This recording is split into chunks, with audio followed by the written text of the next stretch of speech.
state, it's shame.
Hello, hello.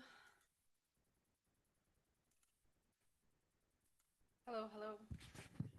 Hello, hello, hello, hello. Testing, testing. Hello, hello. Testing, testing.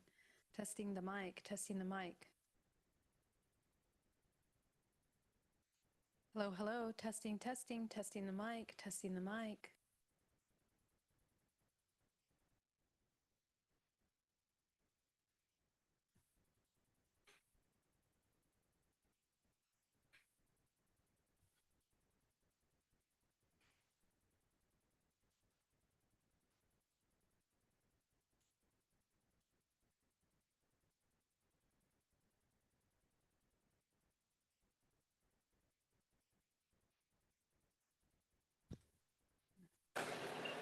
Okay.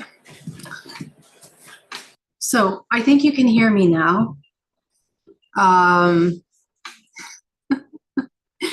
Okay, so Yeah, another glitch. I've actually tested this before going live and it was working.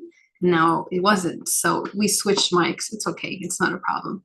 Um, so happy to be with you guys again. Welcome. I'm going to start my intro all over again. I want to share with you what a magical week it's been and the powerful transformative energies that have been available to us this week. And although major transformations for a lot of people going through some difficult culminating moments, and it's brought me back to the reminder of why we're doing what we're doing, okay? And going back to the basics. Remember that this year, the 8th year, is a year of karmic cyclical endings, okay? So everything that you've been avoiding to do for the past 10 years is coming to the surface. Okay. And it's coming in the most difficult ways. All the fears that we've had and the fears are coming internally and they're also occurring collectively. Okay. They're happening to groups of people with natural disasters, with movements of the earth. There's a lot of fears that are coming up right now. And it's extremely important to check our relationship with fear in such a way that we can begin to transmute and alchemize those deep subconscious fears. The way that it looks visually is like this incredible storm, and we're holding on to the rock without understanding that if we hold on to the rock, we're actually going to drown. We're going to get beat up by the water, by the weather. In reality, the letting go of that rock is going to allow to flow through that ebb and flow through the movement of the storm until we reach that eye of the storm where everything is peaceful and everything moves around us, okay? Remember that you and I here are here to train and to learn and to transcend the limitations of this matrix. Nothing can limit our ability to co-create, to change, to transform, to heal, to change the kind of experiences that happen in our lives, that we co-create in our lives. And all of that goes down to the subconscious core belief systems that you're having.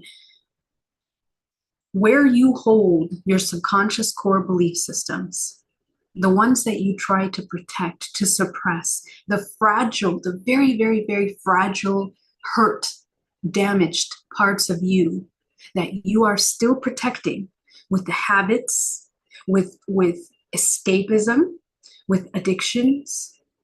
And addictions can be anything. It can be you on your cell phone. It could be watching movies, listening to music, distracting yourself, redirecting your attention. Anytime your life force is being spent on redirecting from a form of survival as opposed of co-creation, we are falling into these cycles that cause stagnation and blockage in our life. And so in this year of the 8th year, the year of karma, in which all of these little parts that we've been protecting for the past 10 years, so carefully trying not to get triggered, trying to suppress. And a lot of us have used spirituality to create these happy faces that kind of create a mask over what's really behind there, okay?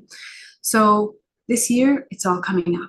And so those of you that are going through incredibly challenging times, what we need to address right now is supporting all of the programs of fear that you might be having subconsciously.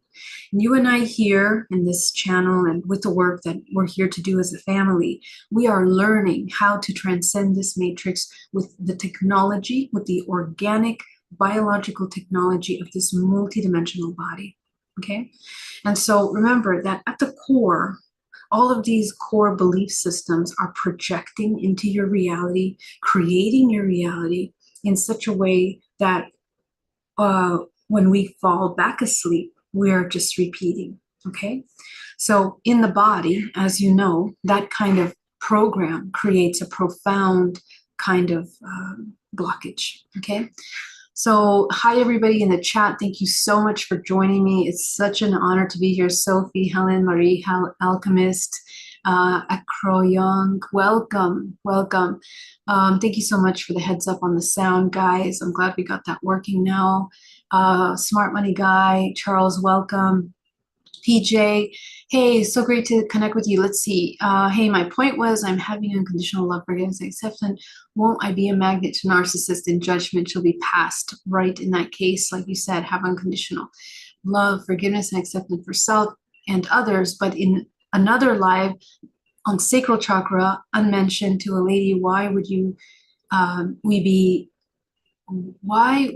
be someone who is not being emotionally present to you? So combining these, yeah. So again, PJ, I think I actually kind of broke that down last time.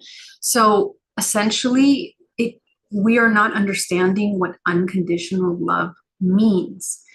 And essentially, love has nothing to do with this idea of everything being smiles and happy events. Love means doing the highest right, the highest, most aligned thing for yourself and the collective. Okay, so that means that you're operating on a different level of ethics, that you are looking at the bigger picture of yourself. You understand the event from your shoes, you understand the event from the other shoes, you understand the event, and you're choosing from there what is in alignment with the most harmonious, highest state of awareness for all involved. Okay, and this is something that takes practice, because before you even get there, you have to be okay with your shadow. Okay, so to begin with, we attract narcissists, we attract abusive people, we attract all kinds of unbalanced people, because they are a reflection to core subconscious belief systems that you hold within you. So you're not loving unconditionally from that place to begin with. Okay, so you're not the embodiment of unconditional love. Being forgiving and loving has nothing to do with the real love. Those emotions or expressions or warmth, physical warmth, are expressions of our emotions. They are depletions of energy. They are exchange and redirection of our energy. But when they're not coming from a balanced place of truth and harmony with your darkest truth and your brightest truth, it's just playing out subconscious codependent exchanges of emotion. Okay, so that's not unconditional love. So unconditional love is the embodiment of truth, your absolute authenticity. Okay, that means that you're able to observe your flaws, observe your weaknesses, observe your desires, observe your fears, observe your flaws, observe your inner doubts. Okay, and your ability to integrate those deeply as a part of you.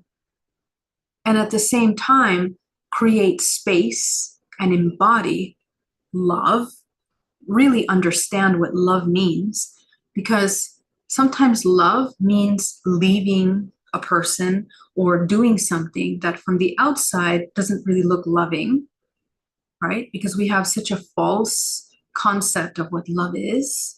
Our concepts are inverted in this world because we've pulled so far away from nature that we don't know what's right and wrong anymore. We're confused, okay? Anytime there is manipulation of any kind, emotional, subconscious, energetic manipulation, we are falling in parasitic codependent relationships. So let's say we go into a relationship because subconsciously we deeply, deeply need love, and we're searching for love outside of us. That lack is what's actually attracting the person that will meet you. Okay, so for example, a narcissistic relationship, and the relationship will come from that place. Okay, so essentially in the chakra system, we hold all of these core programs. Okay, so all the shadows, all the parts that you're suppressing, the parts that you're resisting, neglecting, ashamed of. And the sacral is one of many of our chakras, but primarily the root sacral solar have those programs deeply, deeply ingrained, because they are the ones that manage the physical realm, and they're also the ones that record the physical realm in the physical body. They say sustain the information in the DNA. and epigenetically, it's running from here. Okay? So the primary core belief systems that run from the first three chakras: survival, relationship and exchange, empowerment, and anger. Okay, those deep emotional systems. The inability to master these three areas of yourself in the physical realm will impede you from understanding what love is. And it'll also project and create the experiences you're having. Okay? So this is the thing that we need to understand. So and then the second part in regards to judgment. Okay? So just like love, we have such an inverted concept. Judgment is different from discernment. Okay? So when you are coming into your pure authenticity, you see yourself as a whole in its raw expression. You accept what needs to be accepted. You improve what needs to be improved that you don't want to improve. You know, those parts that want to be lazy, you know, want to resist, want to be existing in victim mode. You improve those, okay? And you bring harmony into your body. You regulate your nervous system. Okay, so this transformation of rebalancing your organism will allow you to have a refined discernment because you are being very clear about how you are holding your energy. When you see truth in yourself, when you're truthful with who you are, how you are, why you are, you're going to see it external. You're also going to recognize it externally. And you're also going to recognize those that are not being truthful and authentic. And from that perspective, you're going to discern whether you want to engage in an exchange of energy with those that are not being honest and about themselves. And you can choose from there. That's the free will. The free will is that you get to choose how you are directing and investing your life force. And only the person that is conscious, that has taken the time to understand themselves deeply, to meet themselves and their raw authenticity, okay, without suppressing the little parts that we were just talking about at the beginning, running away from those little shadow parts, this is the person that begins to understand what love is. And we cultivate a 0 point of non-judgment, because you are an integrated self of all your parts. You now can see the truth in the world external to you with eyes wide open. And that 0 point of non-judgment is the point of pure discernment. You discern with your energy, you discern with your intention, you discern with your actions, your words match your actions. There's integrity, there's congruency with what you speak, what you do, what you say. There's no internal wars within you that are reflecting in the world. So this is a completely different state of being. And this is why we need to clear, okay, integrate really is the right word, integrate the shadows and traumas that have happened to us in order to regulate, okay? To the person who has unconditional love for his, it says, won't or shouldn't be bothered by their partner being emotionally present. Not, it's more sort of, no, yeah. So again, I hope it clarifies, PJ. But essentially, when you are honest, let's say in your example, when you are honest with yourself, why you ended up in that relationship in the first place, you're going to see a lot of parts of you that made choices leading into that relationship. I mean, I know this is an example, okay? So the invitation to see yourself as you really are in truth is to look at those, your path into that relationship, okay? And you will understand why you are attracting. And that, again, is going to allow you to discern if you want to continue in that imbalanced exchange with another individual, or you want to change your experience, okay? All right, so let's go deeper into this. Grandizer, welcome. Thank you so much. Let us go into the presentation. what I want to talk about is how to integrate these fractals of ourselves. Okay, so the integration process of our fractals that we hold within our body is something that we need to understand.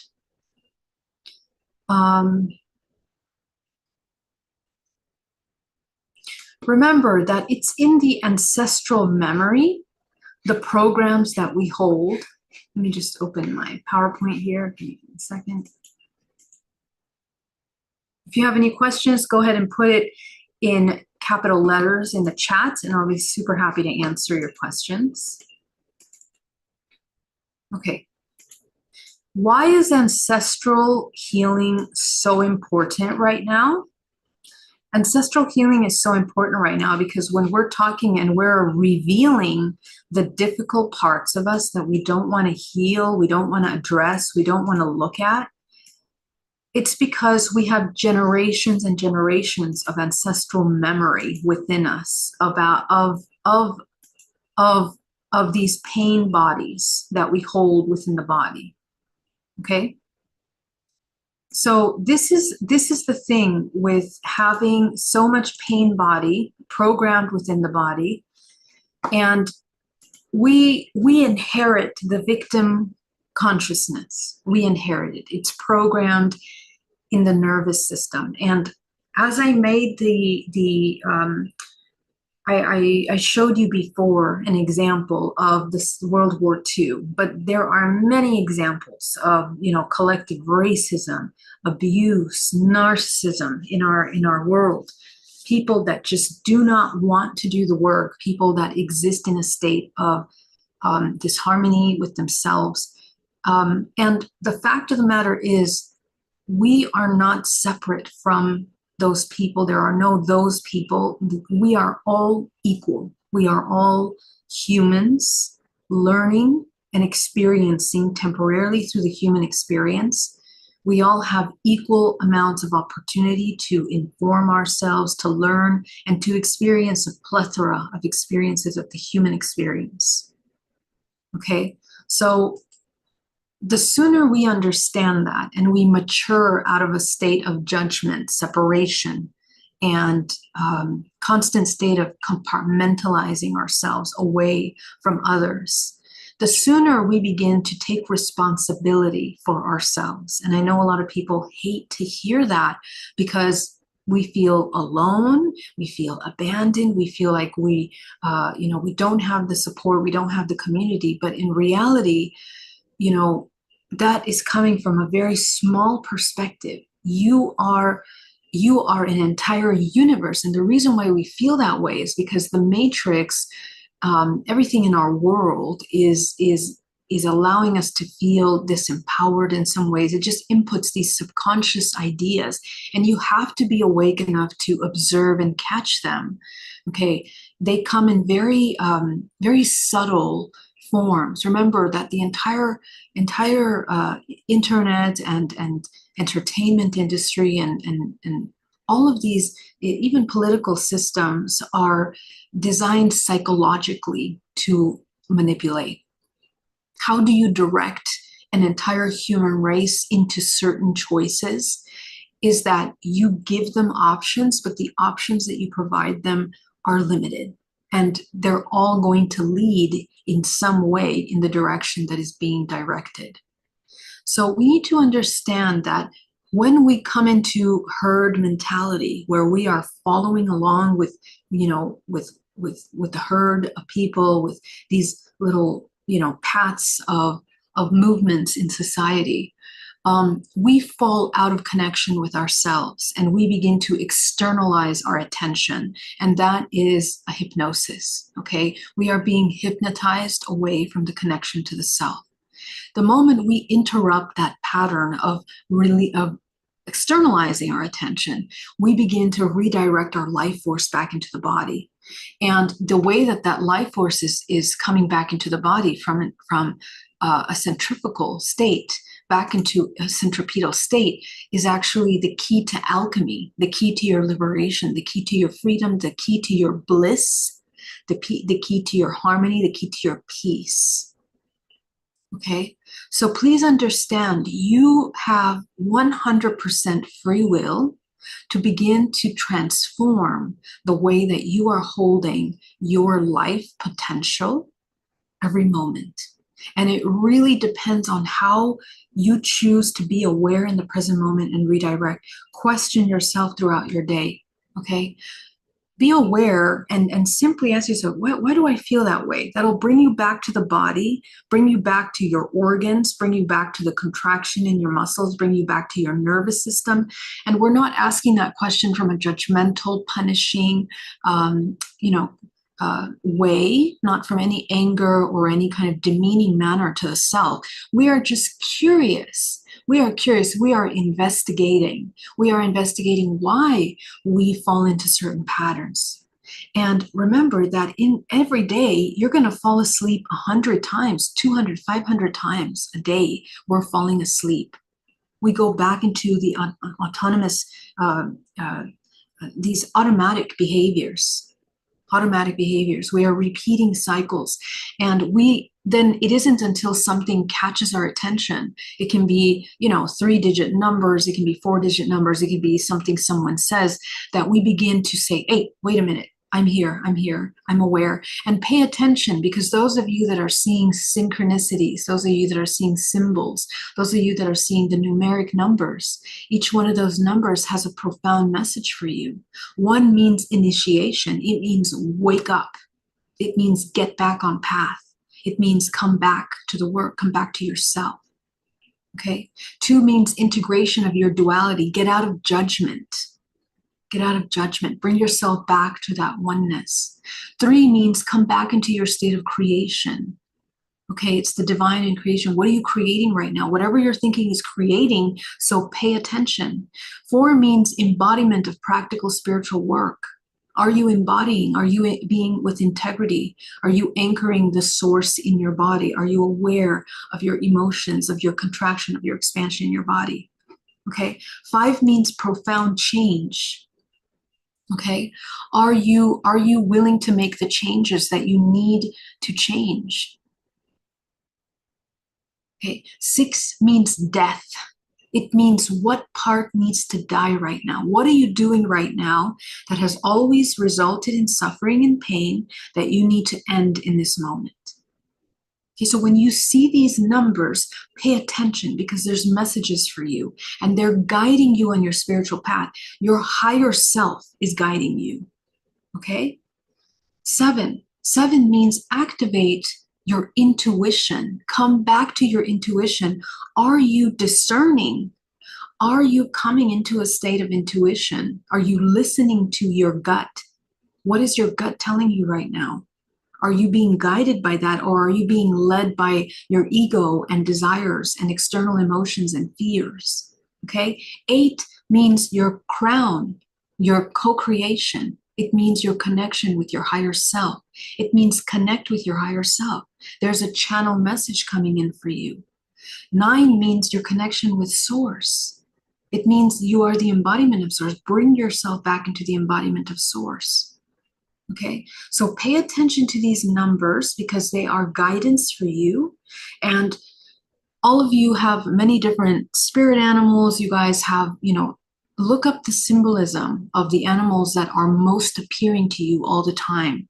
They are messages for transformation. They are guides. Each one of you have so many different guides. You guys think only guides are, light bodies or these aliens or some kind of beings. But everything is your guide. Okay, everything is your guide. The plants around you are speaking to you. The trees are speaking to you. Have you ever spoken to a tree before? I do every day. Okay, and trees have, through the mycelia, have an intelligence network that connects to the earth, to the DNA of the earth. Understand that when I tell you connect with nature, it means open yourself up to the communication that is available for you, through you, in nature. All of nature is speaking to you, okay? And if we don't come into the present moment, to reconnect with ourselves and interrupt the patterns of unconscious hypnosis enough to pay attention to what is your body needing right now? What is my soul needing, yearning for right now? The human desires bliss. It desires love. Love, pure love, real love. Every human is inherently at their genetic level encoded with love and the pursuit of love. And that gets confused in the physical material world with the desire for sex, the desire for an orgasm.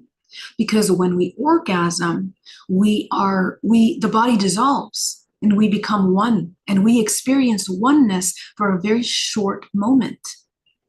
Okay? But actually, that orgasmic state of bliss is the closest thing to the embodiment of God, of source, whatever you want to call this infinite source that runs through you. So we have to understand that and mature enough to understand what is driving our constant pursuits. If we provide the human with a profound state of love through their connection with themselves, that's the only way to access love. Connecting with an external person outside of you will never give you that kind of love. Because the kind of love that we're talking about is non-physical. It's infinite. It is the reunification of yourself with the all. This is the most powerful creative, it's infinite potential power that runs through your veins and through your DNA. So the ability for the human to begin to anchor this creative life force through their body, okay? We actually can begin to alchemize all of these suffering, pain bodies, these parts of us that we have suppressed, the parts of us that we've resisted, the parts that we want to compartmentalize and we're afraid of. The parts that you are most afraid of yourself, the parts that you are most ashamed of yourself, the parts that you dread, that you are disgusted by. Those are the parts that you need to look at now. Okay? Because this life experience is very, very, very beautiful in a way that will allow you to address them. You will have many opportunities, and you know it because you've been avoiding it. If you're avoiding something, it means it's come up before, but we didn't have the know-how or the courage or the love of self to be able to address those things. So we keep putting it off, putting it off, putting it off. And the wonderful thing about this dimension that you exist in right now, that we exist in, the 3D, is that the manifestation has a lag time. You will get everything you manifest, but there's a lag time to it. And it really depends on how you're inputting your potential into the creation of each thing. There's a formula, right? When your mind, body, and soul is integrated, that's when you have the most potent creative power. And when you combine that with a clear intention, now you can create. But if you have those, completely disconnected, you won't be able to manifest what you're trying to create. Now, what is manifested in this universe instantaneously is the things that we find from source. Okay, when our soul speaks through us with the deep yearning for co-creation, it happens immediately. It's like the saying that when the student is ready, the teacher appears. Okay, well, your life is a teacher. Your life is your teacher. Every experience that you create is what's teaching you. It's what's forming you. It's what's cultivating you in order to be a conduit of this consciousness. Okay, so this is the thing that we begin to understand in the integration process. So I invite you to begin to observe all the parts of you that you have suppressed and to begin to think this week about your greatest fears, the things that you are most ashamed of in yourself, the parts that you don't know how to address, okay? And let's work on them, okay? So let's jump into the meditation. For this work that we're going to be doing to clear the body, and the redirection of your life force for co-creation requires integration, which means seeing all of this shadow. Okay? All right. So before I begin the meditation, I'm going to jump into the chat. Let me see if we have any questions. PJ, got it. Yes, thank you so much for the detailed explanation. Yes, PJ, thank you. Please feel free to ask any question. Sophie, thank you so much for your support. Love you so much. Thank you. Zay says, do somatic exercises help with nervous system regulation? Yes, they will, just like Qigong helps to move life force and moving the body. However, what will alchemize the nervous system is working with the trauma. Okay, that's at the root. You literally, doesn't matter what kind of external physical activity you're doing, those might address and help you release some of the tension of the emotion that has been suppressed and resisted and stored within the body. But the addressing of the root cause is what will set you free. So in a DNA reprogramming or hypnotherapy or whatever modality that you might choose to access the root of what caused the dysregulation to begin with, okay? So there's certain key events in your life that you've had. So observing those key events that the dysregulation began and beginning to move out of victim into integration, acceptance, integration, truth, that's what's going to heal. And the integration of all your parts as you begin to observe, and it transforms the experience. You begin to see the other, you begin to put yourselves in the other's shoe, you begin to learn compassion, okay? And we begin to grow and expand. When we begin to embody compassion for all the things that have caused trauma in our lives, our field grows, our heart grows, we expand, we become more of a conduit, okay? So I am simplifying right now, so there's many more things to understand for this, okay? So, but I explained some of those things in the beginning. So exercise is good, and especially if you are storing a lot of emotion, it's going to help you move it out. But what I see after working many years with people in somatic healing techniques is that energy doesn't just disappear, okay? It reallocates. So when you do exercise, you are squeezing out, you are moving out through your muscles, through the biochemicals that are being produced in the body. You are moving out energy, okay? So through the sweat glands, through the chemicals and the toxins that are being released from the muscles, you are secreting a lot of energetic information, and it's going to come to the surface. And you know, you're going to produce chemicals in the brain that help you kind of overcome the pain and the sorrow, but it hasn't gone anywhere. It hasn't disappeared. It's still going to be there in the back of the subconscious mind. Now, there's amazing athletes that have, you know, worked all their life to create these works and are connected with their physical body. But eventually they have to address that work, okay, that emotional suppression. So my invitation is to try to reach the root cause, get into that, the dysregulation of the nervous system, sit with the nervous system and gently watch what comes up and work with it. All you have to do is observe the powerful emotions that begin to emerge as you're sitting with the emotion, and observe the layers of programming that you've stored throughout the years. Okay, and keep going until you get to the root. Take yourself back to the first time where that dysregulation happened and begin to observe this experience. If you need guidance, of course, you can let me know and I can help you with that. Okay.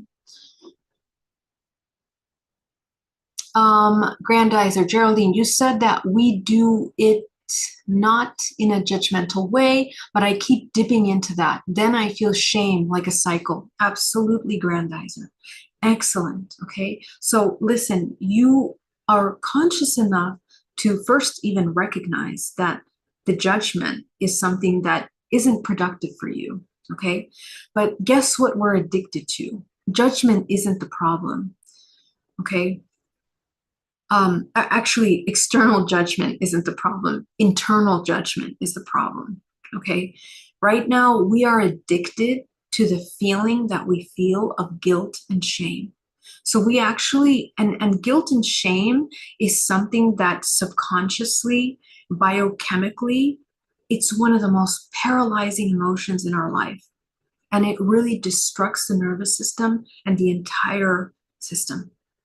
Okay, the emotional system, the co-creative system, sexual energy, creative energy is completely blocked by shame and guilt. Okay, so what we want to do is we want to sit with that shame, because that shame goes way deeper.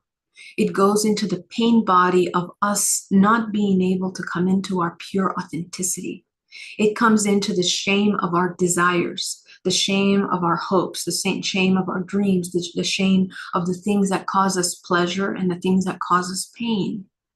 We need to look at those things from the observer. And we need to observe from that neutral point, from that 0 point, to begin to discern what is most loving for myself. What is the most loving thing that I am choosing from these things that are constructive for my healing? And which of these things are continuously creating deconstructive and counter-creative cycles in my life?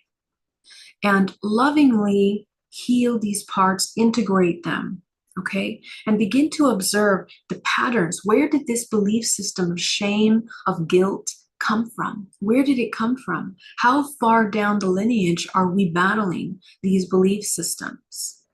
Okay, because obviously, as I mentioned, we're not the only one that's balancing these out. They're literally programmed in our body. Okay, and we are cycling through these collective unconscious behaviors of survival until we wake up and we realize we don't need to survive. There's nothing to survive. There's only pure potential. And the human has to recognize that and remember that and embody that. Okay, so next time it happens, interrupt your own judgment to yourself. And I want you to sit with that shame and try to get back to that root and see what's coming up, okay? Because from there, you're going to teach yourself how to love yourself. Because, you know, we have this attack on ourselves. We've become our own abuser, essentially. Okay, so we maybe we transcended and forgave the abuse of the past, but we haven't ourselves. We're still continuing to do that to ourselves. Okay. Joe, welcome. Teresa, so good to see you. Love you. Yeah, Geraldine, but you get a pass. When you speak to a tree, I do. People say I'm crazy and need help, and they stay away from me, like I might go crazy on them. It's unfair. You know, my love, here's the thing. There's a quote that says, there's no like, it's ridiculous to try to fit in to a very sick society. And go ahead, put the original quote if you guys remember it. I'm paraphrasing. But we are all, you see, we are all cycling unconscious behavior, okay? When we wake up, we're interrupting patterns. And what we are doing, you guys, our family, what we're doing here is we are coming into pure creation ship, okay? We are here to create. That means we have to pave the path that has not been paved in the human collective, and that's what we're here for. The alchemization of your trauma is the creation of a new human. It's always going to feel alone, but only because we're not going to have so many people mirror back to us like we did trauma. all our lives. Everyone can mirror trauma. I'm going to go walk down the hall right now and I'm find someone, they're going to mirror trauma. Easy to find that. But to mirror love and to really embody courage, peace, harmony, a deep knowing of what we truly are innately, that's very hard to find. There's not so many people that have the courage to mirror and to embody that kind of unconditional love. So you are the one for your community.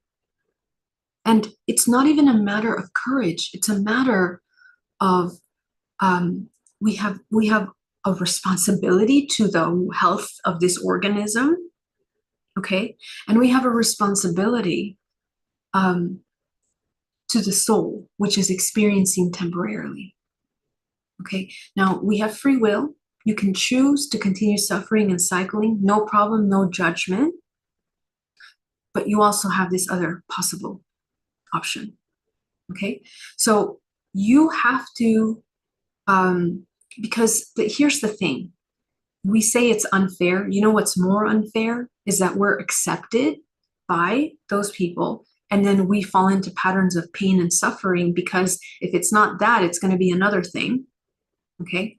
Because people that don't love and are neutral when they're seeing others, embodying their own free will, they don't know compassion. They also don't know love. They also don't know acceptance because they're very judgmental towards themselves. And another reason why you're attracting people that are not accepting is because we're judgmental.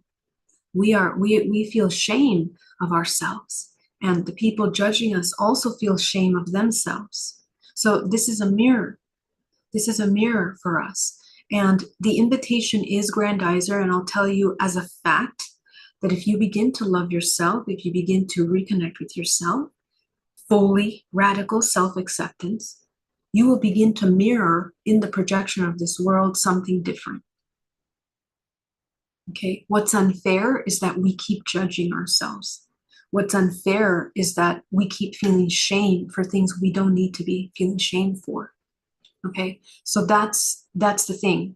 You hold your space and you keep your integrity and you hold yourself in divinity. Understand how divine you are. We forget how divine we are. The fact that we can connect and communicate in these subtle realms with trees, with plants, that's a divine art that we have. And trust me that all of us in this room, 10 years from now, we're going to be kind of like preaching to the choir because a lot more people are going to be doing this, okay? But don't wait for that time, okay? We are kind of like, we're showing an option of this creation that is available. Teresa says, I find we naturally judge everything, always assessing what is good or bad, what is nice or not, who is and what is beautiful or not, instead of just letting things and people or places just be. Exactly. So, and the thing is that we have to let ourselves just be. Okay. And the energy that's been coming up a lot for the past couple of weeks, and I think we talked about it on Self-Love Sundays, that, you know, we try to control everything because we want to know if we're going to survive, if we're going to be safe. And that control is the depletion of your life force. So let's focus this week on redirecting the life force back to creation instead of externalizing. Okay. Marie has said, should we sit or we can lying down while meditation? Could we do it with eyes open? Yes, absolutely. Remember that from what I want to impart in you is that meditation is not going to be just a compartmentalize. You and I are going to sit here to recalibrate and to do the necessary energy hygiene, okay? But your meditation is through your whole day. So if you can open your eyes and meditate, if you can sit or lay down without falling asleep, that's okay. But I will tell you something. When I was meditating for 9 hours a day, what I learned with this meditation is that once you start to clear blockages, emotional stagnation from the body, your spine is going to want to stay straight organically. Okay, because a lot of the reason why we have a hard time sitting down, or because we have a hard time losing our posture, there's a reason why the Buddhas and the monks meditate in lotus. The crossing of the legs is the closing of the lower centers. It's the redirection of the lower centers. The energy redirects to the higher faculties. That's the purpose of the crossing of the legs. Okay, so when we cross our legs, we are energetically, automatically shrinking the first three chakras. Whatever I'm teaching you here, these are techniques that our body naturally does when you come into the state of the 0 point. We're just learning it from the beginning, okay? So secondly, when you come into meditation and you straighten your back becomes straight, it just happened naturally. I would find myself more and more when I cleared pain and suffering and trauma, my back was straight. It wanted to be straight because everything is energy. And when you're bent over, when you're slouched down, when you're laying down, you're accessing the horizontal plane, okay, which is the matrix plane, okay? And the reason why we leave the body when we're sleeping, okay, usually the body is horizontal or however you fall asleep, but when you're leaving the body, it can detach and move freely out of body, okay? But that movement is, I forgot the word, this way. Sorry, it's late, guys. Yeah, I still forgot the word. But anyway, so and the body, so let me just show you really quickly, because this is a really important question, Maria. Your question is very important. So I want to give you a couple parts of the information. Remember, everything in the body is energy. So when you're back, when you unclog the pain and the suffering from the organs of the body, you begin to unblock the energy in your energetic field, and the body can move energy more freely through the body, okay?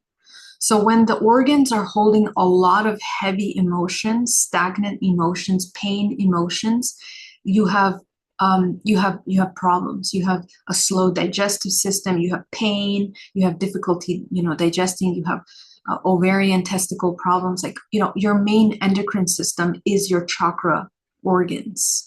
Okay, so all of these systems come affected. So whenever it's difficult for us to sit up straight, we have a lot of imbalance in the emotional body. So when you start to shrink your first three chakras, you can begin to eliminate some of the excess of that imbalance and help yourself naturally redirect the energy to your higher faculties. Okay, so essentially, the more we clear of the body, the more we can allow life force to move freely, and the spinal cord opens up. Okay, look at how the spinal cord is connected to these nervous systems, these networks of memory and information, which are bioelectrical, that go through the body, the conduit system, and each one of the chakras represents a planet. Every planet is a being that we are deeply interconnected with. The sun, all of the planets in the solar system, and then other star systems, which are also embedded in our genetic structure.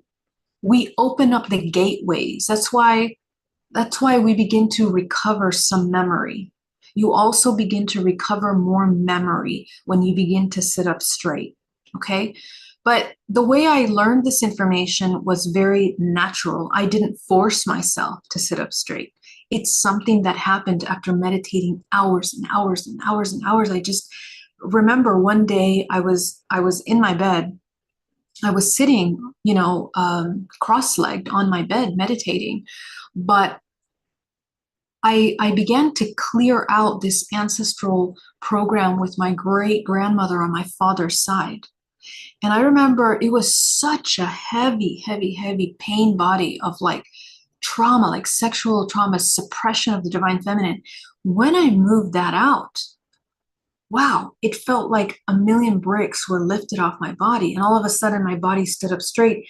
And from that day on, I didn't feel like I needed to slouch. It actually felt like more work to slouch than it was to sit up straight. Okay, so just a word of information that your body is a conduit of life force. And remember that wherever the energy is flowing through the body, these centers are opening up. And the more you open and release blockages in each one of the chakras, the more you're going to open space in your body, which means, in other words, you become whole. You extend into this universe.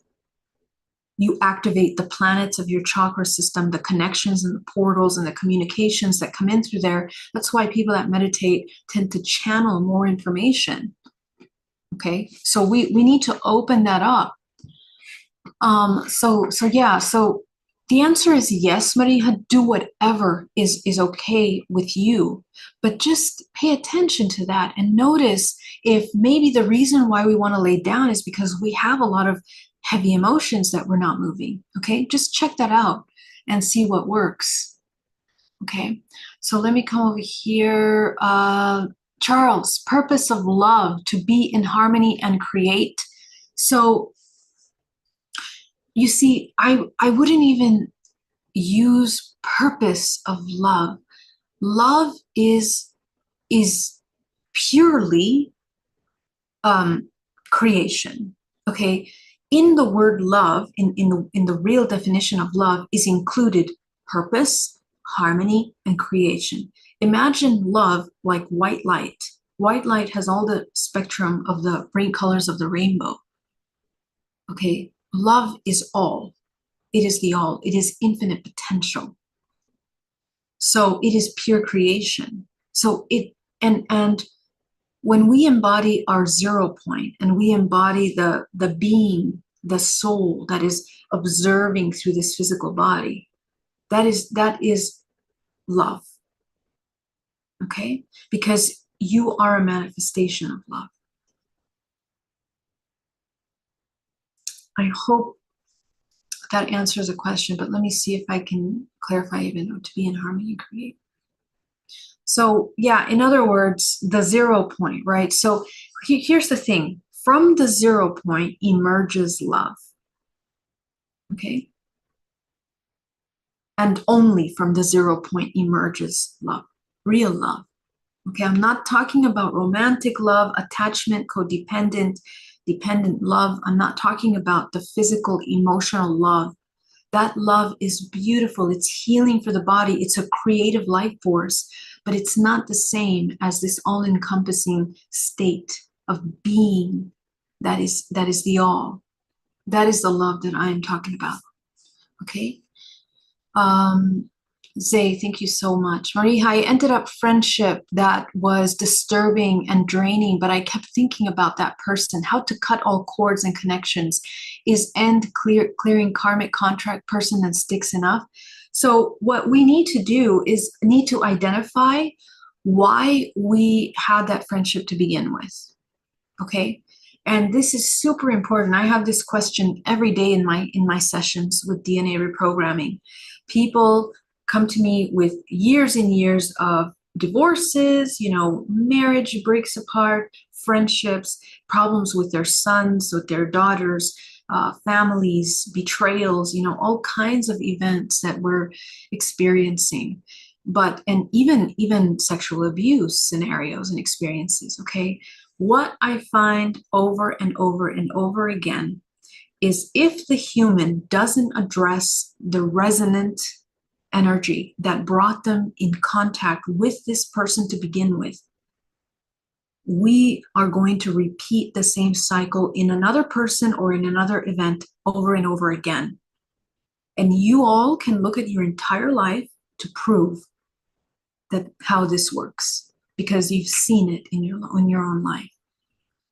So there is a resonance, and there's going to be a couple layers of that resonance, okay? It could be mistrust, both at the core, both people, both friends, at the core, they don't trust themselves. They don't trust their connection to source. They don't trust nature. They don't trust their source, God. So they externalize their power, and they meet each other, and all of a sudden, Everything looks so great until all of a sudden that's trust, that mistrust starts to get triggered and revealed in the relationship. So begin to notice the triggers that showed up, and begin to notice the pain that was triggered, and observe the mirror in the other person. And everything that you judge of the other person, I want you to get to the core root of it and to begin to observe how you mirrored that same program. A lot of people are shocked every single day in these sessions because even their worst aggressor, we begin to understand that we have some level of resonance to this abuser. And that's a very humbling moment for many people that existed in an entire life of victimization, entire life of avoidance. Their entire life was built around the avoidance of this realization, until they realize, oh my gosh, I'm the exact same thing. At the core root, we have the exact same belief system. Everything I hate and judge or want to reject from that person is exactly at the core the things that I have within myself. And this is where the human begins to experience oneness in a emotional, pragmatic, embodied manner. We are one so deeply, so profoundly.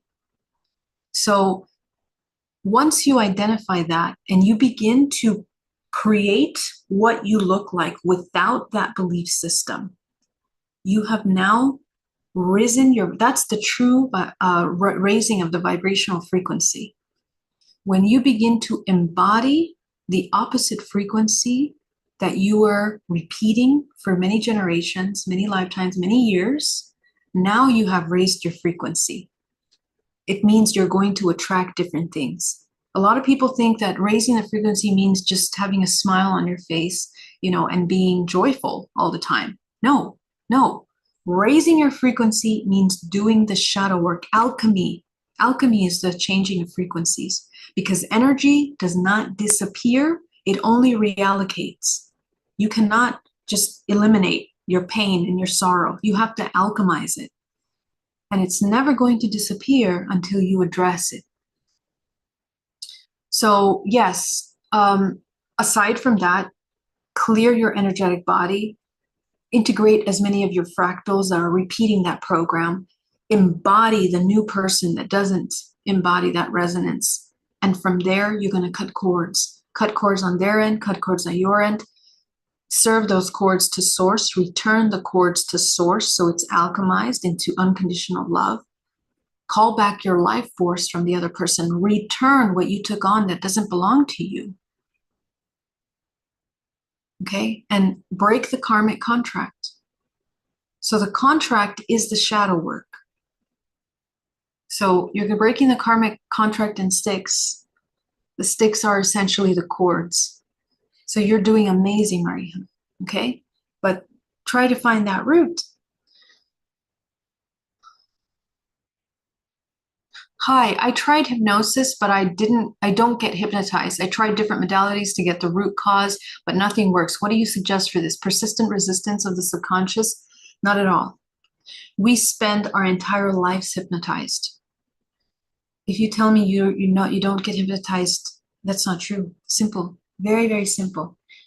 There isn't a single one of my clients that has not been hypnotized, because we exist in a constant state of hypnosis. That is our baseline in this matrix. The thing is that we don't understand what hypnosis actually is. It's a conscious state. You're not going to be sleeping. You're not going to be unconscious. You're not going to have, some of you are not going to have dreamlike experiences or visions. Some of you are just going to know the information. Some of you are going to hear it. Some of you are going to feel it. Some of you are going to embody it. Okay? So your subconscious mind is accessible to you at any time, any moment, all the time. In fact, the majority of yourself is a projection of the subconscious mind, period. All day, all night. Okay, it's in your dream state, it's in your waking state, it's in your relationships, it's in your exchanges. Okay, so Next time you try, if you do try, my love, XY, allow yourself to understand that you're going to be fully conscious, you're going to be awake. You just need to allow yourself to observe without resisting, that your imagination, your five senses are going to help you tune into information without your control. Okay, so you have to get out of your own way and allow yourself to experience. Get out of your own way and allow yourself to, you see, in hypnotherapy, it can start off and the analytical mind wants to come in and interrupt. Okay, it wants to say, no, that's not correct. That's not the proper way. That's not how things happen. So that part of you has to, and that is trained with meditation. Okay, when you meditate, you grow gray matter in the brain and you help regulate the nervous system and you help quiet that logical mind that wants to interfere all the time. Okay, so when you begin to come into this practice of meditation, now you can allow yourself to use your senses, your five senses, to translate abstract symbols and information through this experience.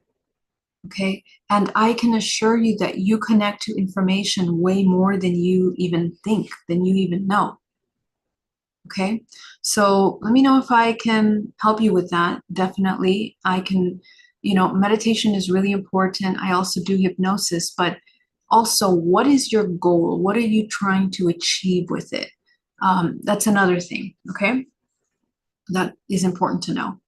Hi, Geraldine. Is the apocalypse in the Revelations essentially a prophecy of interrupting these parasitic cycles on a collective level? I love that. Yes, absolutely. Yes.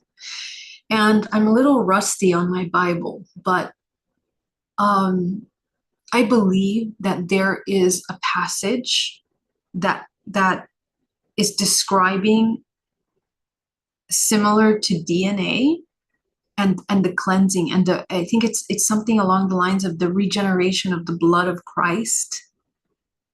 The regeneration, the opportunity for the regeneration of the blood of Christ will be cleansed or will be renewed, something along those lines. Okay, and the blood of Christ is the cells of this organism, of the planet Earth. Every single human on this planet is participating in a network of consciousness through this experience of evolution. And yeah, so thank you so much for bringing that up. That's really beautiful. Maria, thank you so much for that super chat. I love you. Thank you for your support. You guys, your super chats really mean the world to me and they really help me. So I'm deeply grateful for that. XY, whatever do you do when there's a severe resistance of the psyche who is not cooperating? Yeah, so XY, there's ways of going into hypnosis even with your eyes open. And it's very simple. The thing is that even your waking state is a state of hypnosis. Hypnosis is just different brainwave states, okay? And you can reach those different states. They can be triggered in many ways. You can watch TV for half an hour and you're going to be hypnotized, 100%. You can listen to music for an hour, you will be hypnotized, okay? So you can be hypnotized just by walking around with colored lights around you. Okay, so it's just a matter of understanding that what is hypnotherapy? You can access the subconscious mind in any moment. You just need to understand the subtle differences of consciousness, subconsciousness, and the part of you that wants to control or wants to see that part of information differently, that needs to change. Because I think we have perhaps a very, very strict way of thinking how the subconscious mind needs to present itself or needs to feel, and it's none of those things. Okay? And yet it can be all, because we use all of our five senses in order to access that information. And one of them for you, for every single person, one of them is stronger than the other, okay? Is more developed than the other.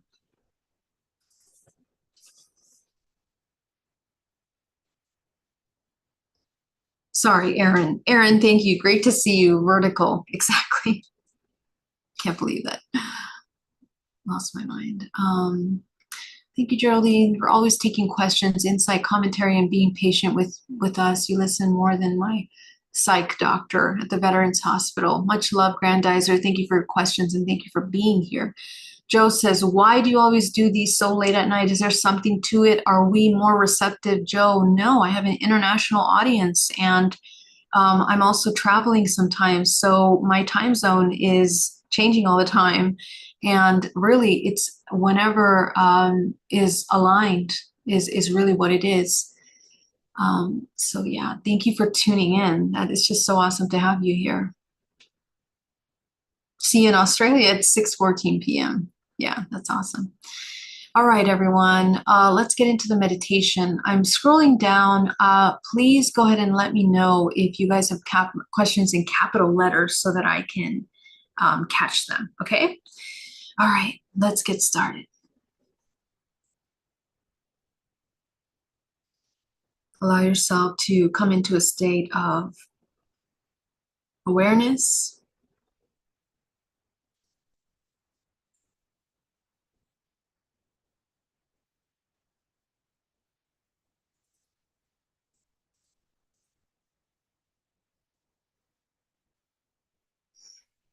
Come into your observer.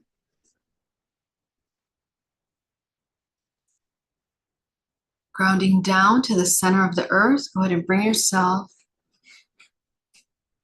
connecting to the center core of the planet.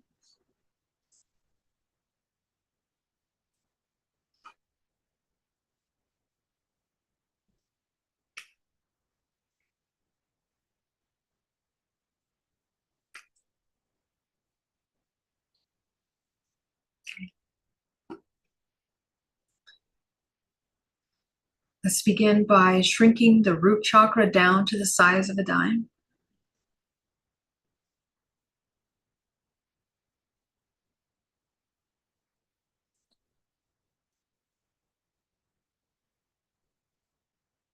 The sacral,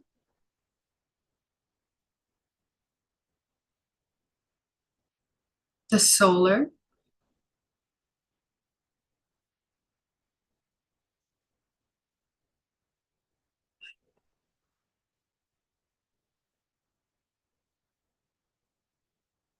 going up into the heart, expanding the heart, front and back.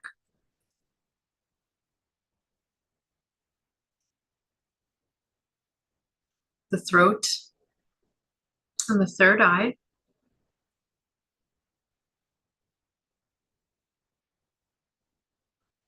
Breathing deeply.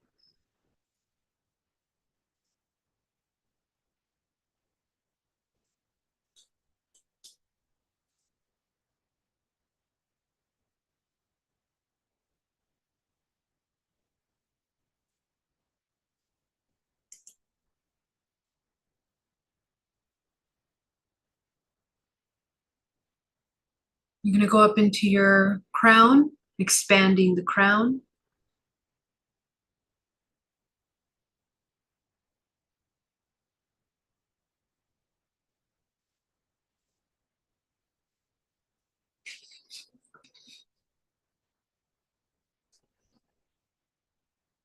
We're going to focus from the center of the earth. We're going to bring up a powerful wave of green life force that comes rushing up into the body, creating a vortex of energy at the center core.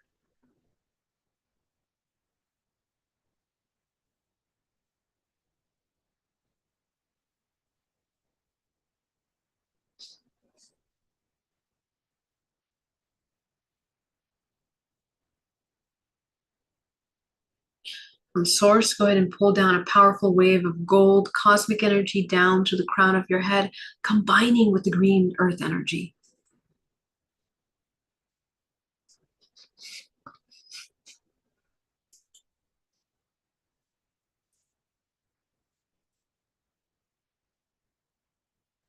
You're going to take 10% of that, send it back down to the center of the earth.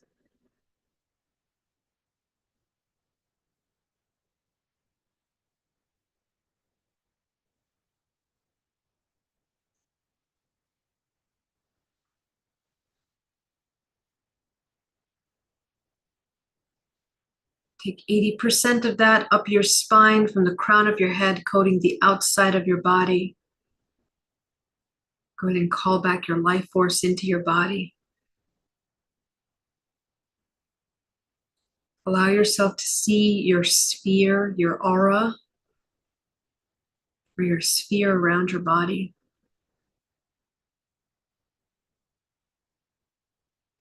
Imagine that you are at the center of this sphere of your body. You can see your energetic body above you, below you, front, back, side to side.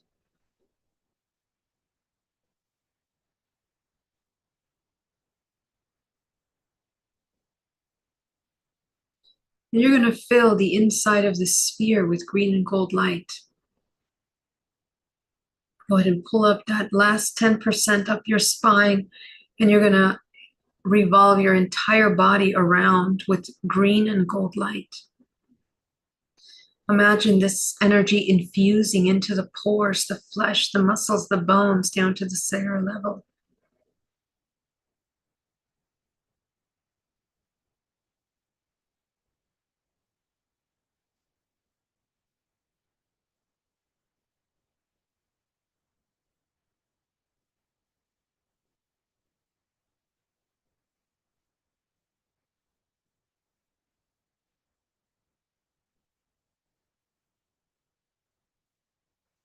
Begin to tune into your energetic body. How does your energetic body feel right now? Is it heavy? Is it light? Is it stagnant? Is it moving? Is it underactive, overactive? Take a look and see your field. Tune into 13 bodies. And don't be lazy to tune into each one of those layers. Get curious about what's happening in those layers. Whatever you're avoiding in your field is what's creating your everyday reality.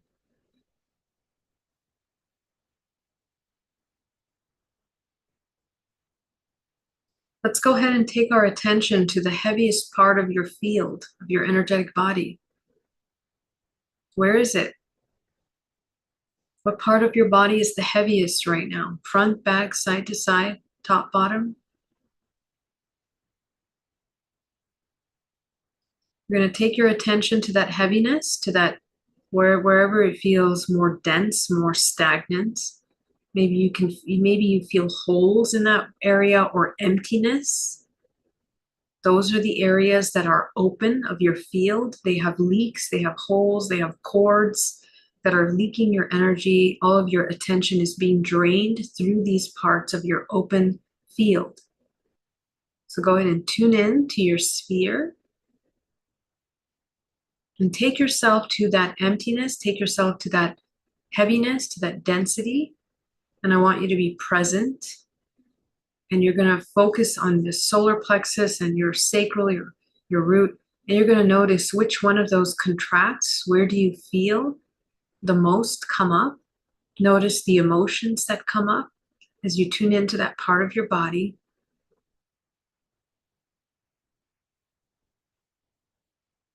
You're going to get images of things that have happened over the past 24 hours, the past week, that are triggered in those hollow parts of your body. So allow yourself to move out of judgment, relax your solar plexus, regulate your nervous system, come into a state of the 0 point, and you're just going to simply observe everything that comes up, everything that is revealed to you, everything that is shown, everything that you feel, that you know. Some of you can see, some of you feel, some of you taste.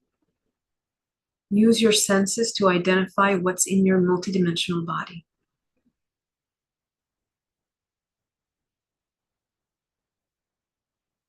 Observe when your body wants to contract after feeling a strong emotion. Breathe deeply into any parts of your body that want to contract as a result of the thoughts and emotions that begin to emerge. Notice the emotions that start to come up. You can find shame, you can find resistance, you can find fear, you can find anger. Get to the core of the emotion, the heaviest, strongest, and lowest of the emotions that comes up for you. I want you to be absolutely present with that emotion. Notice what part of your chakras start to flare up. You're just going to feel it in that chakra, either the root, the sacral, the solar. It lights up, you feel it, you sense it more, you sense a contraction, you might sense an expansion. Observe what happens when you feel this emotion. Allow yourself to go to all the parts of your body that are being lit up by this emotion. Allow yourself to be absolutely still and allow whatever needs to be expressed in those parts of your body to express itself. Don't resist, don't deny, don't avoid anything that comes up. Come into the 0 point and observe. You're going to feel a lot of discomfort. The stronger the emotion gets, the stronger you want to resist or run away. Allow yourself to sit with that discomfort. Don't resist it. Don't try to avoid it.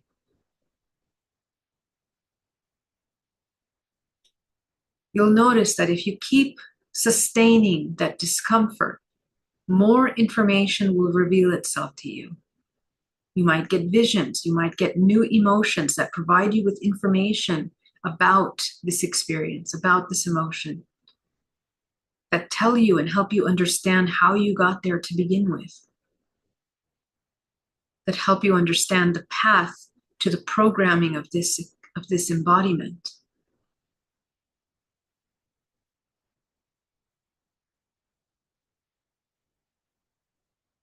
Notice when your body wants to tense up, like you have tight shoulders, tight back, tight abdomen, tight thighs, tight feet, tight legs, tight hands, tight face, the face scrunches up. That is the resistance and the releasing of information, emotional information from your body. So pay attention as soon as you sense a tightening, that you bring your full attention to the tightening and allow it to release by being absolutely present with it.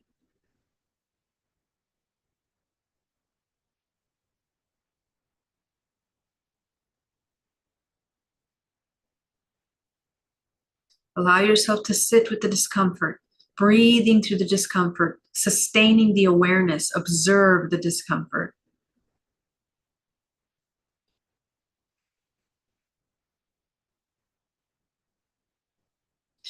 You might reveal more emotions. Go ahead and select the strongest of the emotions that you feel at this moment.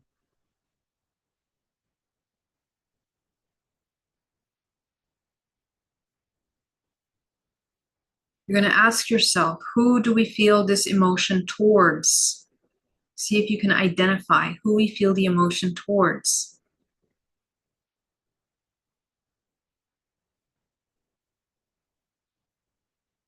Notice the emotions that come up as you observe who you are feeling these emotions towards.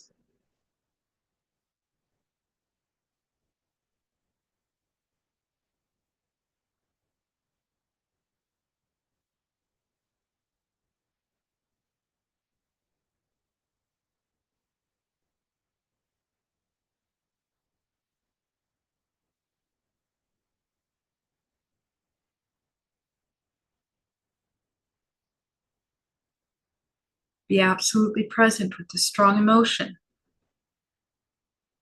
You're going to receive a lot of insights. Allow what needs to come up from this strong emotion.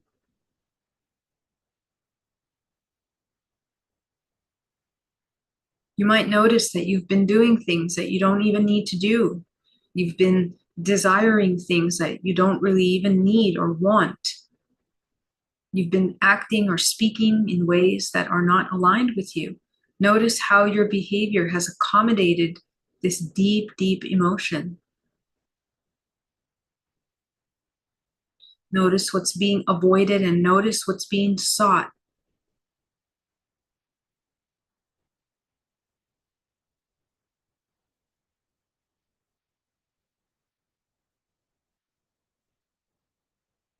Be absolutely present.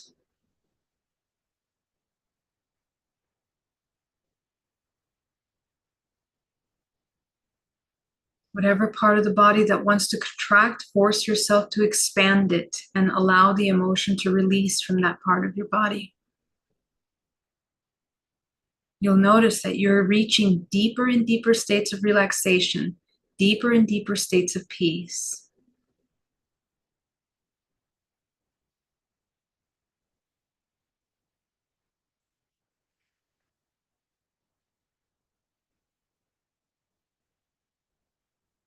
Go ahead and take yourself back to the very first time in your life that you felt this emotion. See yourself there. How old are you? What are you doing?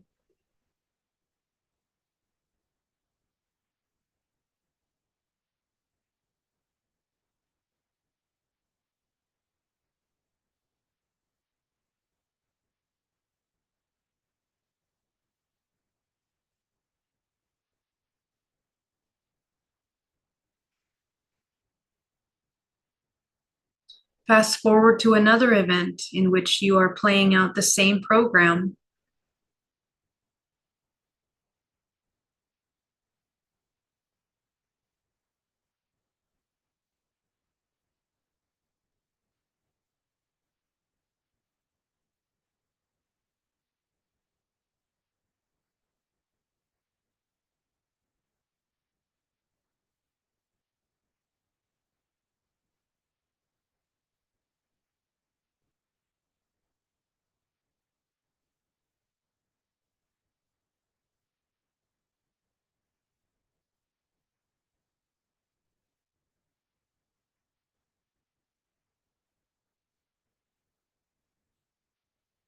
Observe what you are most afraid of here. What have you been resisting the most? Allow yourself to be completely, radically honest with yourself, completely transparent with how you feel. Allow yourself to feel the things that you feel you shouldn't feel. Be present with those emotions. Be present with the things that you're trying to suppress or avoid.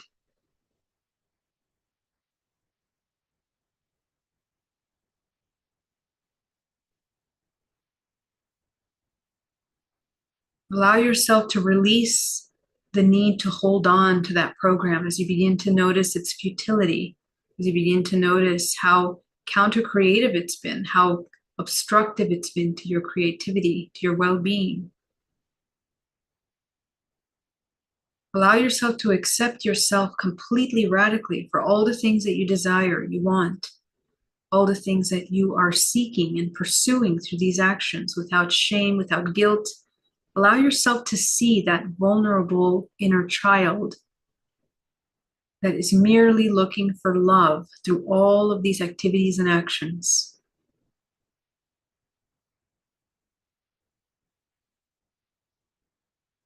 Watch the gentleness of yourself when you are no longer in resistance with this truth.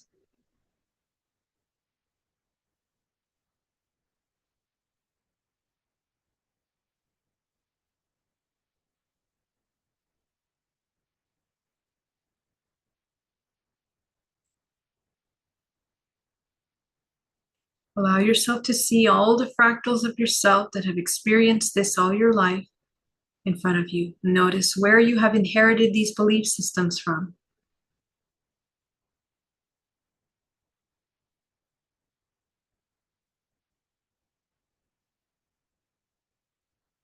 And ask yourself, what do you need in order to no longer embody this program?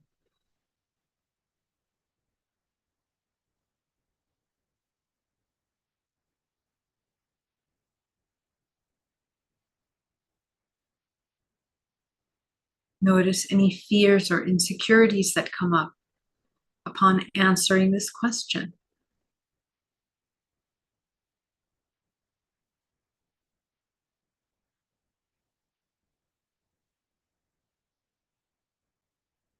Release more and more any part of you that wants to contract, any part of you that wants to resist what you're seeing, what you're feeling. Move out of judgment. Judgment is always the contraction of the body. If your body is tight and contracted, you're judging.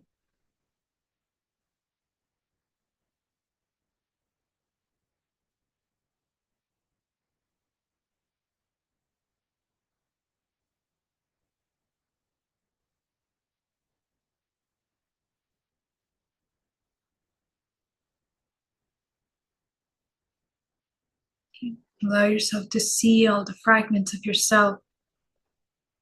Allow yourself to come into absolute authenticity, come into allow this divine inner self to reveal itself. Notice that when we come into our most powerful authenticity, that's really when we start living.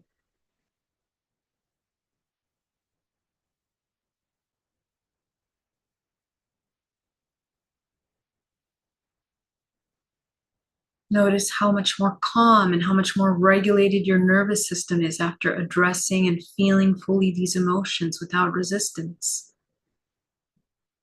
Go ahead and inhale deeply, taking all these fractals of yourself back into your body.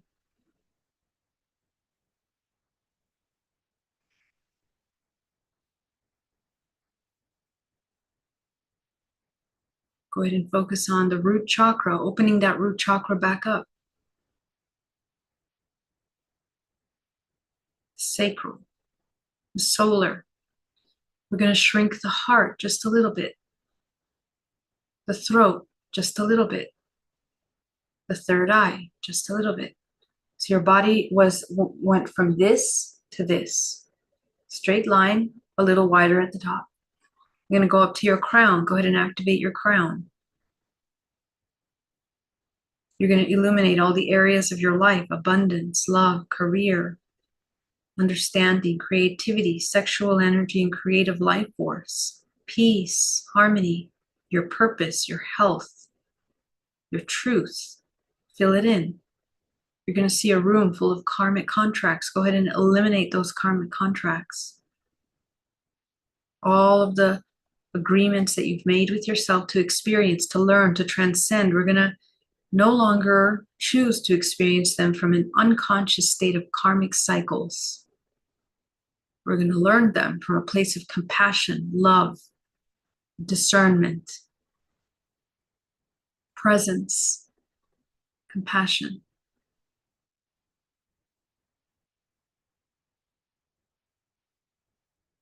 Notice again if your body is contracting.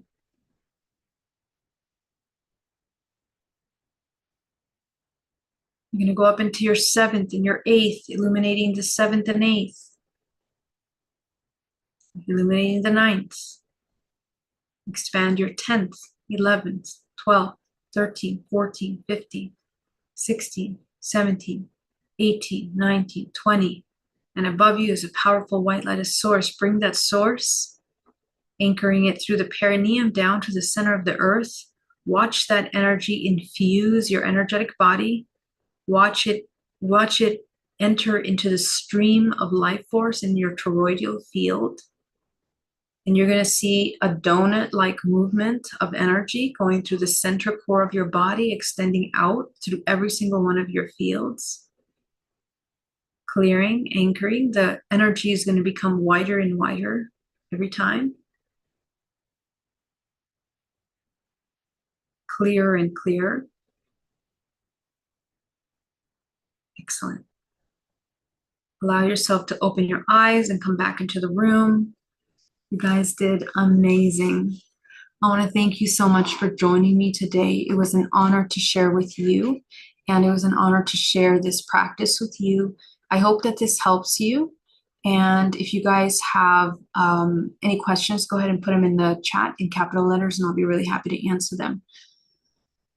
Let me see if I can go into any question now.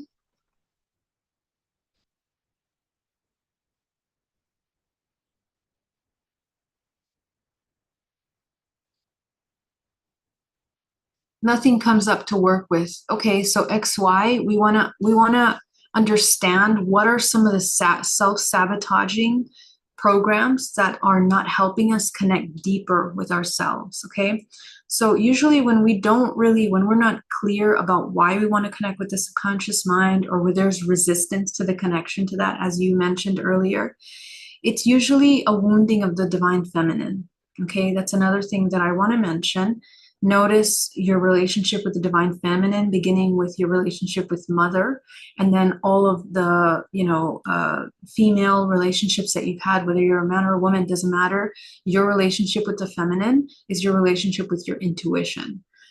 So wherever there's wounding around the connection with the intuition is going to block the connection and the information from the subconscious mind, because that comes through the intuition.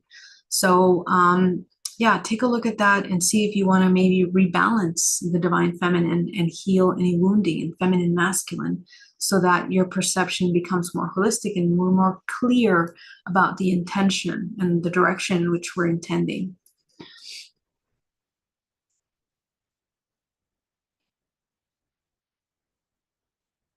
I'm trying to get to the root causes and integrate the fractal, but nothing comes up to work with. Well, I think just in the blockages that you mentioned to me, there's a lot of potential opportunities for you, okay?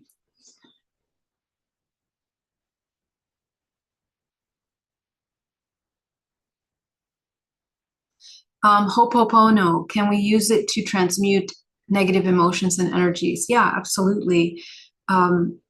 So Ho'oponopono is essentially your ability to forgive, to love, and to let go. Okay, please. Right now, I'm in a different state, but essentially, I'm sorry. I forgive you. I forgive me. Thank you. I love you. I believe that's the Ho'oponopono. Let me know if I said that correctly. But essentially, it's a very powerful words that can help alchemize heavy entanglements with people that we've experienced profound trauma, pain, and suffering.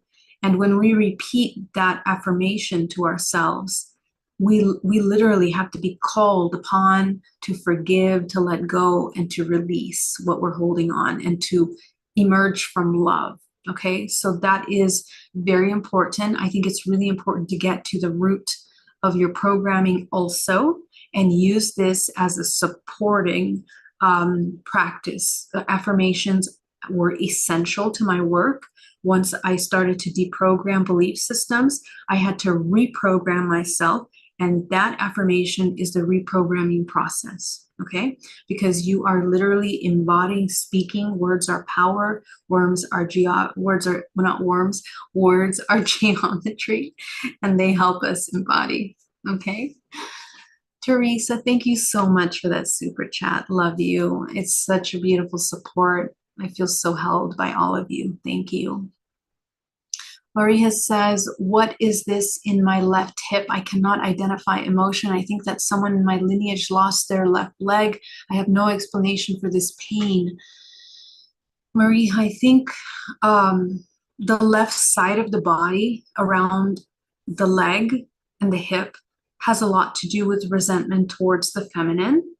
So I would take a look at the relationship that we have with the feminine, particularly around giving birth, bringing into life, the embodiment of being a woman in this life, any resentment that we might have learned or held against about what being a woman means in this world. Anytime that we feel that it's imbalanced, I would look at that. It goes through the maternal lineage, okay? The 10 points you talked about, 8, 9, 10, are they outside the body? Yes, they are outside the body, but again, that is your body, okay? So the 8th and the 9th, the 8th is a relationship with source. The 9th is when we start entering into the higher octave of our higher faculties, okay? Higher bodies. So the DNA of the earth, and then going into the astral planes. And they are our body, okay, to be clear. And I think I've shown this chart before. Let me just get in there. Okay, so 2 things that you have to see, okay. First of all, these are, okay, so this is what the fields look like, okay. So right here, 1, 2, 3, 4, 5, 6, 7, 8, 9, 10. So this is all your body, okay? All of this thing is your body, this entire structure. These lines represent the dimensional frequencies that run through your body. And those dimensional frequencies are bodies. They are your bodies. They are a vessel. They are portals to enter higher ranges of dimensional frequencies. You hold all of these dimensional frequencies here within this body. And so the 8, 9, 10, those higher dimensional, you know, this is actually a sphere. This isn't just a stagnant. This is an entire sphere that goes around your entire body. If you expand it that way, if you contract it, you know, it's just really small and stagnant, okay? How can we heal the divine feminine? So the divine feminine is your relationship with self-trust. Can you trust your intuition? Can you trust yourself? And if you are a woman, it's healing the ancestral wound of the embodiment of the woman, the embodiment of the intuitive woman. The woman is a representation of the divine connection to the source. She's the oracle. The oracle is the direct connection to source. Through all ancient history, women were utilized for channels. They were utilized as the divine.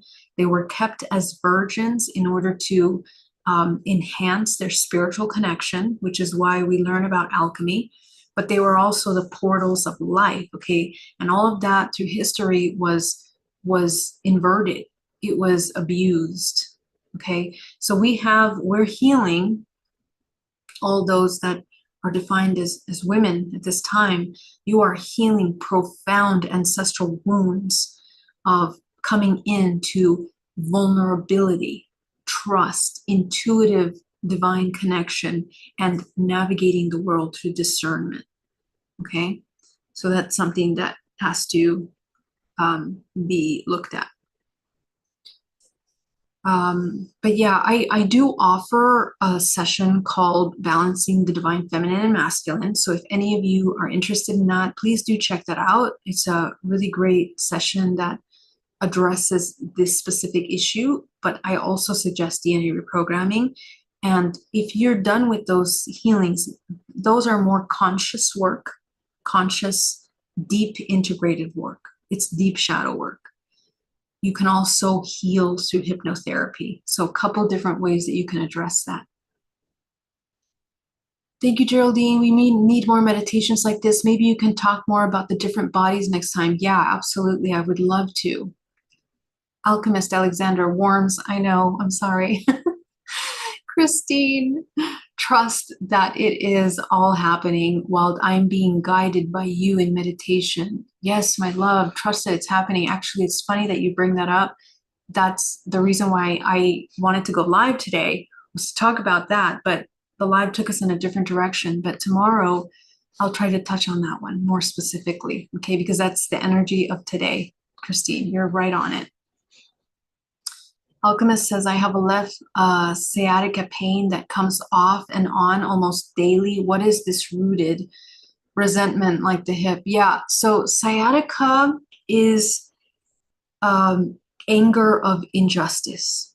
Okay, it's like profound anger of just injustice. It is profound embodiment of helplessness, hopelessness, victimization. Anytime that we completely embody this anger towards injustice, the sciatica has a very interesting meridian connection to the nervous system, parasympathetic nervous system that runs through here. Okay, so it's a meridian line that manages all of that. So that's something that I would take a look at. Thank you. I feel pain and contraction in my whole back, the right side. Yeah, that's the masculine. Okay, that's the masculine. And the back is about how have we been supported. Okay, and XY, there's actually a very subtle connection here between feeling supported and being able to trust the subtle arts of intuition, where we have to be vulnerable. Okay, so there's a lot of fear of vulnerability. There's a lot of fear of being vulnerable. And you talked about blockages of the subconscious mind. Well, the majority of that is the fear of vulnerability, the fear of being wrong, the fear of losing control, the fear of being controlled by another or manipulated, or being ashamed of what comes through, or making things up. We have a profound shame of our raw creativity, our raw expression. Okay, and so a lot of that is wounded through the masculine. And, many generations of the masculine being suppressed in their raw creation, in their more gentle expression, their vulnerable side. So take a look at how much responsibility you've had to take and weight you've had to carry as a result of, this suppression of the masculine. Whether you're a man or a woman, how you hold masculine energy will dictate how you're suppressing these emotions in your body. Okay. How do I heal the wounded feminine, as you just said? Thank you. Yeah. Yeah, same. Definitely check out that session. I correct. It's anger, and at our chart, it's anger at woman, mother. How do I know it's not anger at myself? It absolutely is anger at yourself.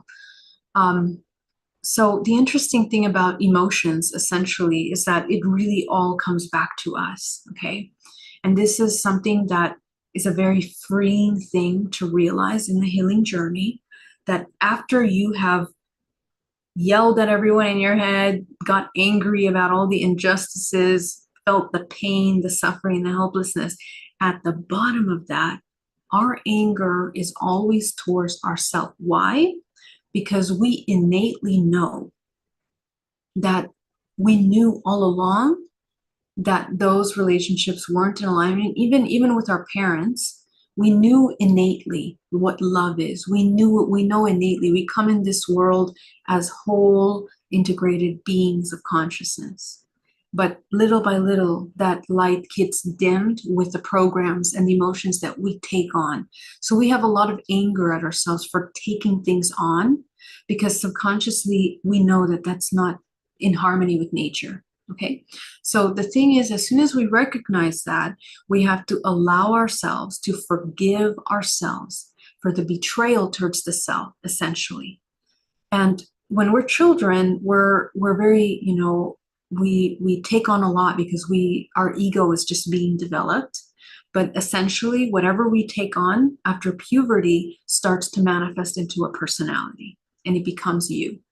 Okay, so the deprogramming has to happen from there, in where you begin to find yourself. And what you're going to find is that you are all and nothing simultaneously, just the way that you were when you were a child, just innocently experiencing this experience, moving fluidly. Okay, and so essentially, that's what we want to come back to.